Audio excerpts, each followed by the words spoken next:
Salam uşaqlar, hər vaxtınız xeyir. Biz bugün təbiət fənnindən yeni mövzu üzərində danışacağıq. Gəlin baxaq görək bu mövzu nədir, hansıdır? Bizim yeni mövzumuz uşaqlar saf maddələr olacaq. Saf maddələr haqqında görək bugün nə öyrənəcəyik?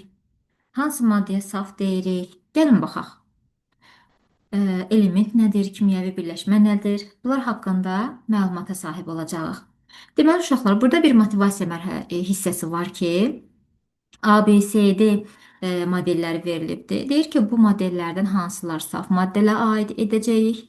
Birinci sualdır. Biz əvvəlki dərslərimizdən demişdik ki, əgər ki bir maddənin tərkibində eyni növ belə deyək, zərrəciklərdən ibarət idisə, biz buna saf maddə deyəcəydik. Amma demişdik ki, iki və daha çox molekullardan, iki və daha çox zərrəciklərdən ibarət olan maddələrə artıq biz qarışıqlar demişdik. Gəlin baxaq. A modelində hamısı yaşıl rəngdə olan belə deyək, molekullardan ibarətdir. B maddəsində də yenə eyni növ molekullardan təşkil olunmuşdur. Deməli, burada A və B modelləri saf maddəyə aid olacaq. Amma C-də məsəl üçün burada fərqli model var. Birinin ortasında yaşıl var, digərinin ortasında ağ var. Burada isə məsəl üçün bir modeldə təkcə bir yaşıl kürəcik var. Burada isə iki dənə bitişik kürəciklər var. Deməli, C ilə D artıq qarışıqlara aid olmuş olur.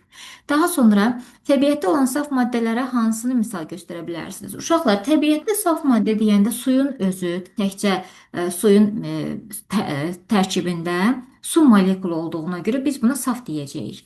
Saf da deyə bilərik. Daha sonra oksigen qazını desək, oksigen qazı tərkibi sırf oksigen molekullarından ibarətdir. Biz buna saf deyirik. Ondan sonra saf şəkildə qızıl var, saf şəkildə dəmir var. Yəni bu kimi saf maddəni biz təbiətdə görmüş oluruq. Amma desək ki, havanın tərkibində artıq qarışıqlar var. Çünki havanın tərkibində nə demişdik?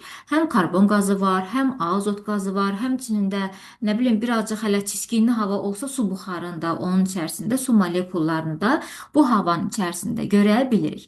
Uşaqlar, burada bir fəaliyyət var. Gəlin baxaq görək burada nə haqqında danışılır. Ləvazimatlar rəngli sancaqlardır. Tamam. Deməli, işin gedişatı necədir? Bir neçə fərqli saf maddə modelini düşünün və sancaqlara atom kimi qəbul edərək həmin modelləri hazırlayın. Uşaqlar, atom dedikdə əvvəlki dərsdə nə bilmişdik? Demişdik ki, hər bir molekulun tərkibində belə deyək, hidrogen molekulu tərkibində iki dənə hidrogen atomundan ibarət olan bir birləşim idi. Düzüydümü? Deməli, bəzi maddələr var ki, bəzi də əksər maddələr məsəl üçün var ki, onları atomlar əmələ gətirir. Deməli, atomlar birləşirlər, molekula əmələ gətirirdilər. Məsəl üçün, oksigen molekulu deyəndə, oksigen molekulunun tərkibində, baxın uşaqlar, oksigen molekulunun tərkibində iki dənə oksigen atomu var idi, yaxud da suyun modelini yadınıza salın. Bir dənə su molekulunun tərkibində bir dənə oksigen, iki dənə də hidrogen atomları var idi. Deməli, atom anlayışını buradan yadımıza saldıq. Daha sonra deyir ki, saf maddə dedikdə nə başa düşürsünüz? Gəlin düşünək, saf maddə adından bəllidir, safdır. Deməli, bu maddənin tərkibində eyni növ molekullar olmalıdır. Day onun tərkibində müxtəlif qarışıqlar, müxtəlif növ molekullar ola bilməz. Eyni növ molekullarından təşkil olmuş olacaq. Amma elə maddələr var ki, onun tərkibində maddənin tərkibi promoy atomdur, birbaşa atomdur. Yəni, məsəl üçün biz hidrogen molekulu deyəndə hidrogenin iki dənə atomunun birləşməsini deyirdik. Amma yadınıza salın uşaqlar, keçmiş dərslərimizdə nə demişdik? Helium maddəsini dedikdə, helium maddəsinin tərkibində sadəcə helium atomları var. Yəni helium atomu tək-tək dayanır. Daha iki dənə helium atomu birləşib iki dənə helium molekulu əmələ gətirə bilməz. Helium maddəsi helium atomlarından təşkil olunmuşdur. Helium atomları tək-tək havada qaz şəklində, qaz halındadır. Tək-tək havada durur. Daha sonra bu modelləri hazırlayarkən nəyə diqqət etmək lazımdır? Uşaqlar, Yadınıza salın, deməli, su molekulunu biz hazırlayanda, su molekulunda nəyə fikir verirdik? Fikir verirdik ki, oksigen atomunu hazırlayanda biraz böyük hazırlayırdıq plastirindən.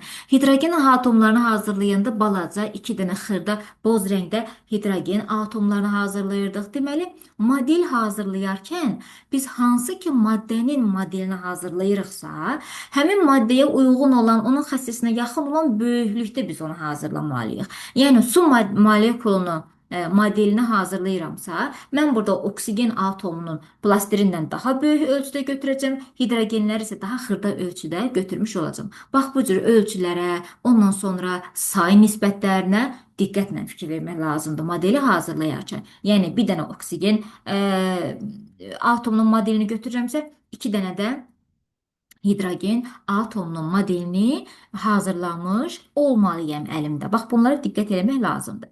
Daha sonra biz artıq atom anlayışına tanış olmuşuq.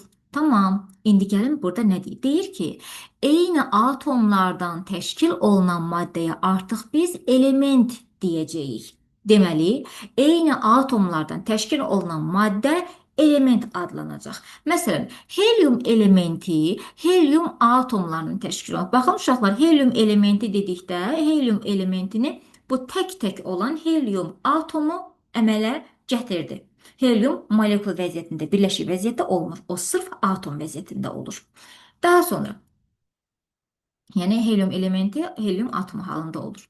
Daha sonra, bax burada da yazılıbdır. Helium atomları öz aralarında birləşib helium molekulunu əmələ gətirmir. Helium sərbəst halda tək atomlu maddədir. Baxın uşaqlar, tək atomlu maddədir.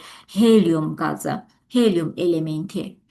Hidrogen və oksigen elementləri də uyğun olaraq hidrogen və oksigen atomlarından təşkil olunmuşdur. Deməli uşaqlar, atomlar birləşirlər, molekulu əmələ gətirirlər. Molekul isə birləşib element əmələ gətirir. Deməli, heliumdan safayı yerdə qalanlardan, heliumdan yerdə qalanlarda deyim, hələ ki keçdiklərimizlə əlaqəli deyirəm ki, heliumdan başqa oksigen və hidrogen atomla da keçmişdik də, düzdürmü? Deməli, hidrogen atomu, iki dənə hidrogen atomu birləşəcək, bir dənə hidrogen molekulası əmələ gətirəcək, hidrogen molekulları da birləşib hidrogen elementini əmələ gətirmiş olacaq. Baxın, cümlə kimi də yazılıbdır. İki hidrogen atomu birlikdə hidrogen molekulunu əmələ gətirir. Eyni ilə iki dənə oksigen atomu da oksigen molekulunu əmələ gətirəcək. Sərbəst halda hidrogen və oksigen iki atomlu molekul şəklində olur. Nə demişdik? Ətrafımızda olan oksigen və hidrogen qazları saf maddə idi və onlar iki dənə atomun birləşməsi vəziyyətində ətrafımızda yerləşirdilər. Daha sonra uşaqlar, nə var burada? Deyir ki, bəzi maddələr isə müxtəlif atomlardan ibarət molekullardan təşkil olunmuşdur. Məsəl üçün, su, hidrogen və oksigen atomlarının birləşməsindən əmələ gələn molekullardan ibarətdir. Tamam. Deməli, dedik ki, ətrafımızda elementlər nə oldu? Molekulların birləşməsindən müəyyən elementlər əmələ gəldi.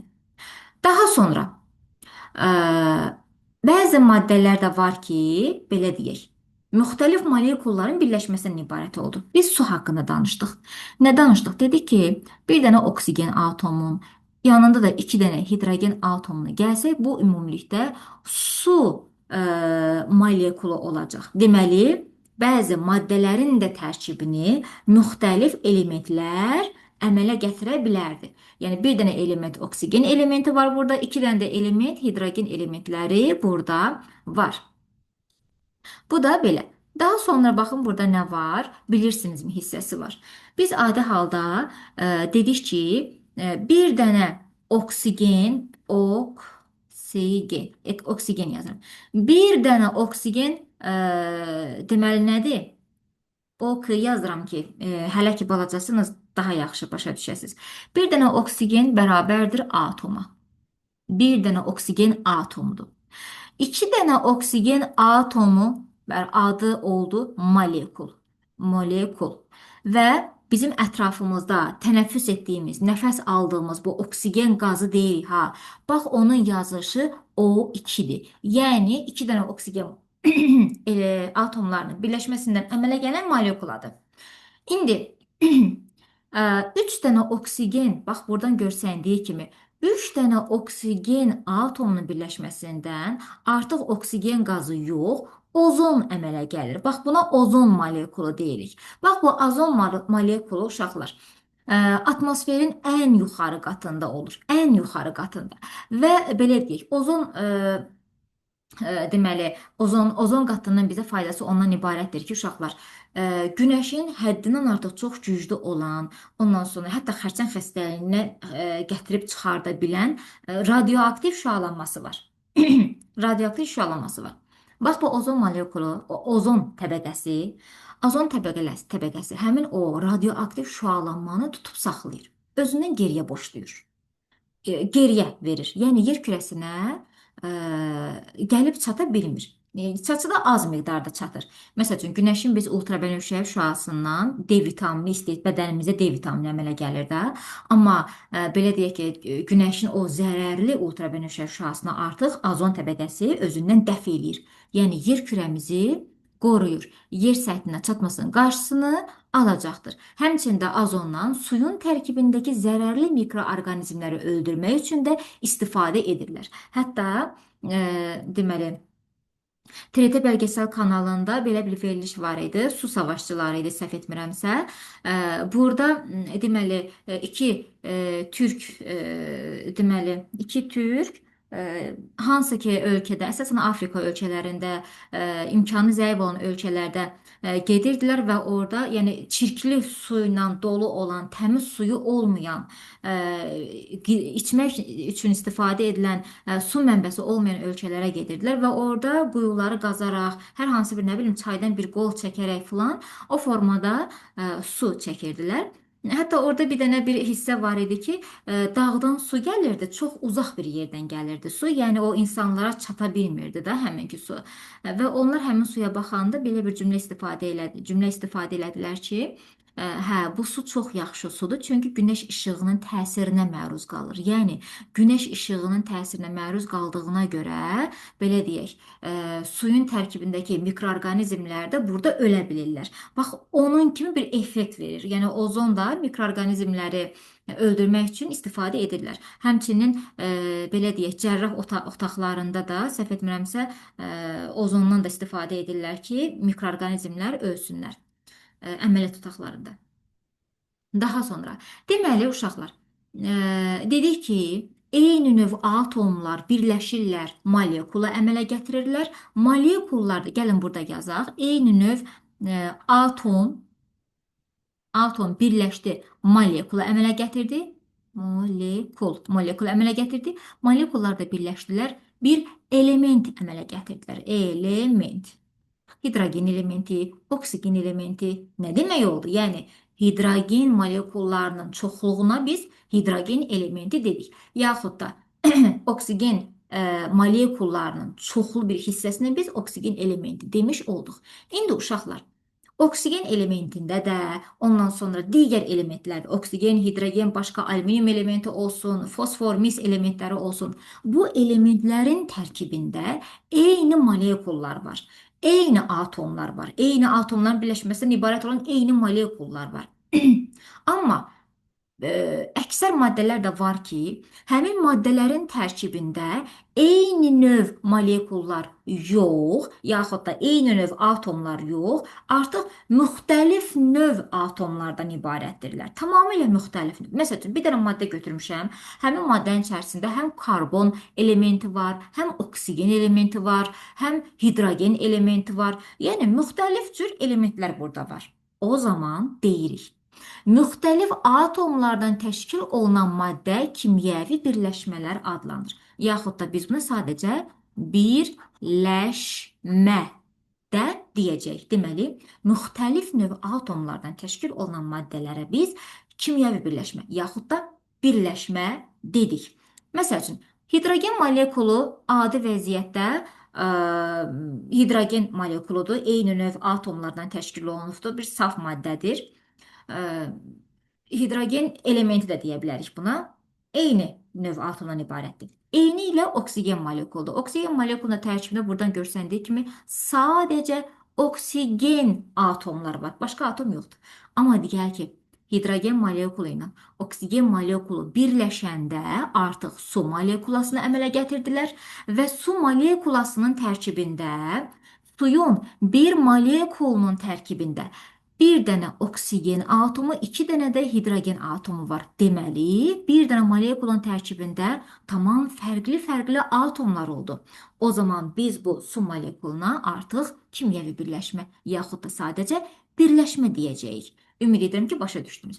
Və buradan suyun əmələ gəlməsinə istifadə edilən modellərə gəlin. Modellərin sayına gəlin baxaq. Deməli, burada məsəl üçün 2 dənə hidrogen molekulu götürübdülər. Yəni 4 dənə atom var. 4 dənə hidrogen atomu var. Burada isə 2 dənə oksigen atomu var. Elə bilin ki, uşaqlar, oksigen atomunun biri ilə bax buradakı hidrogen atomu birləşəcək, bir dənə su molekulu əmələ gətirəcək. Digər yerdə isə, məsəl üçün, buradakı yerdə qalan 2 dənə hidrogen atomu ilə bax buradakı oksigen atomu da birləşdilər. Onlar da ayrıca bir dənə su əmələ gətirdilər. Deməli, 2 dənə hidrogen molekulu ilə 2 dənə oksigen molekulunun birləşməsindən 2 dənə bax burada su molekulu əmələ gəlmiş. 2 dənə oksigen, üzr istəyirəm. Burada səhv yazdım. Fikrimdən çıxdı. Aha. Deməli 2 dənə hidrogen molekulası ilə bir dənə oksigen molekulu. Baxın, bir dənə oksigen molekulu var burada. Qoy bunu qara rəngdə çəkim, diqqətlə görək. 2 dənə hidrogen molekulası var. Bir dənə də oksigen molekulası var. Bunların birləşməsindən 2 dənə su molekulu əmələ gəldi. Daha sonra, deməli, eyni kimyəvi birləşmələrdə atomların say nisbəti həmişə sabit olur. Həmişə sabit olur.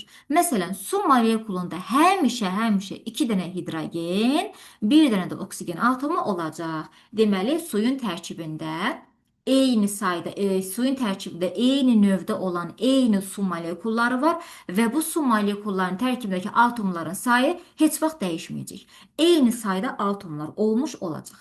Daha sonra element və kimyəvi birləşmə haqqında öyrəndiklərimizi aşağıdakı kimi ümumiləşdirə bilərik. Gəlin baxaq, görək necə ümumiləşdiririk. Deməli uşaqlar, element dedikdə helium elementi, baxın, eyni növ atomlardan təşkil olunub, eyni ilə oksigen elementi də eyni növ molekullardan təşkil olunub, oksigen molekulları da eyni növ atomdan təşkil olunub. Biz dedik ki, helium, ətrafımızdakı helium qazı sadəcə atom şəklindədir, tək-tək şəkildədir. Oksigen qazı isə ətrafımızda molekul şəklindədir və hər oksigen molekulunu atomlar əmələ gətirdi. Amma birləşmə isə dedikdə, məsəl üçün, su maddəsi özü bir birləşmədir. Çünki su molekulasının tərkibində həm oksigen var, həm də hidrogen var. Bu da oldu birləşmə. Daha sonra elementlər və kimyəvi birləşmələrin hər biri ayrı-ayrılıqda saf maddədir. Bəli, element dedikdə, məsələn, oksigen elementi, helium elementi, ondan sonra hidrogen elementi, bunlar hər biri ayrı-ayrılıqda saf maddədir. Safdırlar, oksigen, hidrogen, yaxud da su maddəsi safdır. Karbon qazı, sırf tərkibi karbon qazı. Karbon qazı, hər yerdə bir dənə qabın içərisində karbon qazı doldurmuşam. Bu qabın içərisində ancaq karbon qazı var. Başqa heç nə yoxdur. Bu da olacaq saf maddə. Daha sonra, bax burada var. Heliumdur, ondan sonra hidrogen, oksigen, sudur, saf maddədir. Saf maddələr eyni növ atomlardan ibarətdir. Yəni helium saf maddəsi helium atomdan ibarətdir. Yaxud da ki, eyni növ molekullardan ibarətdir. Yəni hidrogen, oksigen, su maddəsi eyni növ molekullardan ibarətdir. Ümid edirəm ki, heliumda atom və maddə olacaq. Oksigendir, hidrogendir, ondan sonra sudur. Bu kimi maddələr isə molekullardan təşkil olunduğu, yəni bu fikri və onun da atomlardan ibarət olduğunu ümid edirəm ki, başa düşdünüz. Daha sonra nə var? Saf maddələrə nələr aiddir? Şəkər, xörək duzu, qum, təbaşir, azot, karbon qazı, yod, alüminium mis, çay sodası və s. etil spirti. Yəni bunu necə təsəvvür edə bilərik? Bir qablaşdırmanın içərisində ancaq eyni növ molekullar var. Başqa növ molekullar ola bilməz. Bunlar artıq saf maddələr oldu. Ətrafımızda da o qədər qarışıq. Ətrafımızdakı maddələrin əksəriyyəti qarışıqdır. Bunu da əvvəlki dərslərimizdən öyrənmişdik. Daha sonra şəkildə karbon qazının quruluşu verilibdir. Hə, bax bu karbon qazının quruluşudur. Gəlin üstündən yazaq. CO2 karbon qazıdır. Karbon qazı element yoxsa kimyəvi birləşmədir? Fikrinizi əsaslandırın. Gəlin yadımıza salaq. Element dedikdə nə başa düşmüşdük? Elementi eyni növ molekullar təşkil etməli idi. Molekullarda eyni növ atomlardan təşkil olunmalı idi. Düzdürmü? Ə, yaxud da belə deyək. Hə, bunu hələ ki element anlayışını bu cür yadda saxlayaq. Amma birləşmədə isə birləşmənin tərkibində düzdür, eyni növ molekullar ola bilər, amma o molekulların içərisində müxtəlif növ atomlar olacaq. Deməli, karbon qazının tərkibində 2 dənə oksigen var. Bir dənə isə karbon elementi var. Deməli, fərqli-fərqli maddələr oldu, fərqli-fərqli elementlər oldu. Fərqli element olduğuna görə biz buna artıq birləşmə deyəcəyik. Daha sonra iki fərqli atomdan bir neçə növ birləşmə əmələ gələ bilər. Yaxşı. Bu birləşmələr bir-birindən nə ilə fərqlənir? Uşaqlar, iki növ atom deyəndə baxın, karbon qazının tərkibində iki növ atom var. Həm oksigen atomu var, oksigen. Həm oksigen atomu var, həmçinin də karbon atomu var. Oksigen O hərfində yazılır, karbon isə S hərfində yazılır. İki növ atomdur. Amma uşaqlar, fərqli maddələr dedikdə nə başa düşürük? Məsəl üçün, burada CO2 karbon qazıdır. Mən başqa fərqli maddə də deyə bilərəm və çox zərərli olan, insanı şirin yuxuya aparıb sonra insanın ölümü ilə nəticələnən karbon monoksid, məsələn, CO qazı sizə deyə bilərəm. CO qazında bir dənə karbon, bir dənə oksigen molekulu var. CO qazı dəm qazı deyirlər. Dəm qazı belə deyək, biz yadınıza salın, qırmızı qan hissəciklərini keçmişdik. Demişdik ki, qırmızı qan hissəcikləri karbon qazını, oksigen qazını özünə birləşdirir, lazımlı orqanlara aparır. Amma karbon monoksid, bax bu CO o qədər güclü bir, belə deyək, güclü şəkildə bizim qan eritrositlərimizə, qırmızı qan hüceyrələrimizə elə yapışır ki, artıq o qırmızı qan hüceyrələrimiz özünə, belə deyək də, oksigen birləşdirə bilmir. Yəni nəticədə insanı ölümünə belə apara bilir. Deməli, iki fərqli atomdan mən fərqli birləşmə ala bilərəm. Deməli, iki növ atomdan bu atomların sayında fərqlilik eləsəm, düzülüş ardıcıllıqlarında fərqlilik eləsəm, fərqli cür qursam, mən tamamilə fərqli bir maddə ortaya çıxarda bilərəm. Bu da belə. Daha sonra öyrəndiklərimizi yoxlayaq ki, burada nə var? Uyğunluğu müəyyən edin. Deyir ki, hansı elementdə hansı kimyəvi birləşmədir. Yadımıza salaq. Element nə idi? Eyni növ molekullardan ibarət olmalı idi. Kimyəvi birləşmədə isə iki və daha artıq atomlardan ibarət olmalı idi. Yaxud da elementdə eyni növ atomlarda olmalı idi. A-da eyni növ atomlar var. C-də eyni növ atomlar var. Amma B-də isə müxtəlif növ atomlar var. Ona görə elementi biz A və C, kimyəvi birləşməyi isə B-ni aid edəcəyik. Daha sonra hansı halda işarələr doğru göstərilmişdir? Fikrinizi əsaslandırır. Gəlin baxaq. Deyir ki, molekullardan təşkil olunubdur. Hidrogen qazı, su, helyum qazı. Uşaqlar, molekullardan təşkil olunmaq, gəlin baxaq necə. Helyum qazı dedik ki, ətraf mühitdə sadəcə atom vəziyyətində durur. Yəni bircə dənə helyum atomu, vsyo. Bu olur helyum elementi. Helyum qazı bir dənə helyum atomdan ibarətdir. Yəni helyum molekul əmələ gətirmir. Hidrogen qazı, bəli, hidrogen qazında 2 dənə hidrogen elementi olur. Yəni üzr istəyirəm, hidrogen atomu olur. Yəni hidrogen atomları birləşib hidrogen molekulunu əmələ gətirə bilirlər. O zaman bunun düzgün cavabı hələ ki budur.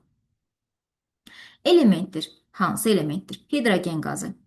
Uşaqlar, hidrogen qazı özü belə deyək, su elementdir, helyum qazı elementdir. Hidrogen qazı özü bir eyni növ atomdan ibarət idi, yəni bu element olmalı idi. Su elementdir. Xeyr, su element deyil.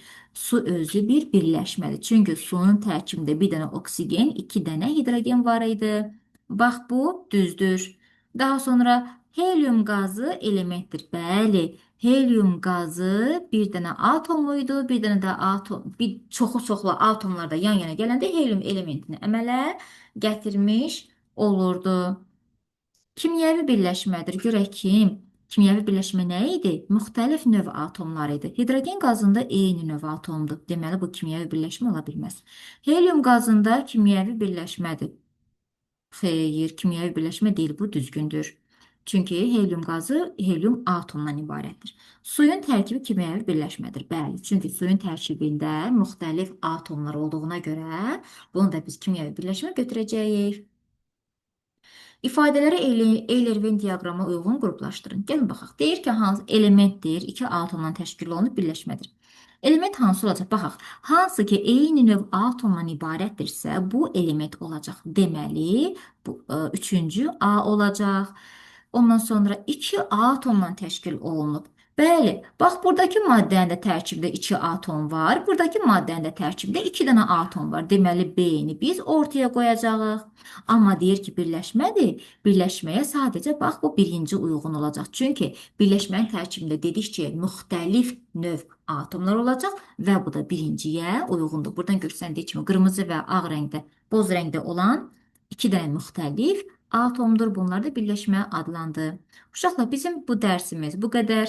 Ümid edirəm ki, başa düşdünüz saf maddələri. Əgər ki, qaranlıq qalan bir hissə olarsa, mütləq mənə bildirin. Sağ olun, salamat qalın.